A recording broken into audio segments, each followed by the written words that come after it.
ខតខ្ចីលុយសង្សារចាស់បានហ្មងបានលុយប៉ុណ្ណឹងបានមែនបងហ្នឹងហើយអានេះមានសង្សារចាស់អត់ មានបង មានខតអត់ ហ៊ាន អូខេចឹងខតចឹង ឡូទី Hello ទីពងធ្វើអី ពងអង្គុយលេង នឹកខ្ញុំអត់ នឹកដែរណា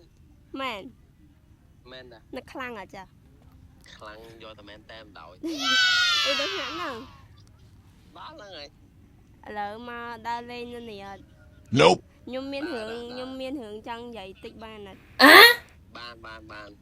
ខ្ញុំចង់ខ្ចីទីឯង50រៀលព្រោះឯងត្រូវបង់បន្ទប់ហ៎ ឲ្យដល់1លាន អូយជិះល្អមែននិយាយមែនតែនមែននិយាយមែនតែនមែន និយាយមែនតែ អីចាំបាញ់តាម QR code មកចាខ្ញុំឲ្យ QR code ទៅ បាញ់មកតែសុំដូរបាន Nope. ដូចគេ ដូរអីក៏បានដែរ ដូចគេ មិនដឹងអានេះវាសុំដូរ អឺនិយាយមែនតែនណា និយាយមែនតែណានិយាយលេងហ្នឹងណាបាញ់មក ដូចគេអត់ចា អត់ទេសែជួគាត់មកនិយាយមែនតែណា ចាំតិចទៀតចាំបាញ់ទៅចោល ម៉ោងទៀតបាញ់មកក៏បានដែរ អរគុណច្រើនបានហើយចាំបាញ់ទៅ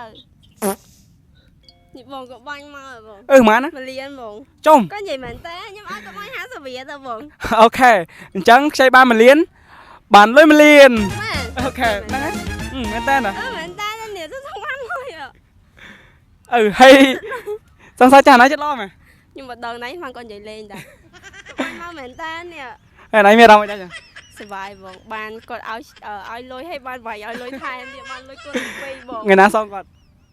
ចាំគិតមើលថាចាំបាញ់ឲ្យគាត់វិញក៏បានដែរព្រោះវាយឲ្យលុយគេវាយឲ្យលុយខ្ញុំវិញខ្ញុំចំណាញ់ហើយ មិនសងទេ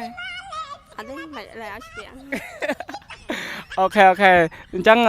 អាណៃបានលុយប៉ុណ្ណឹងមានអារម្មណ៍អីដែរ សុបាយបង ទៅដៃ ប៉ុណ្ណឹង មួយ បានដល់លេងតហ្មងបង ទៅដៃមួយចឹងយេ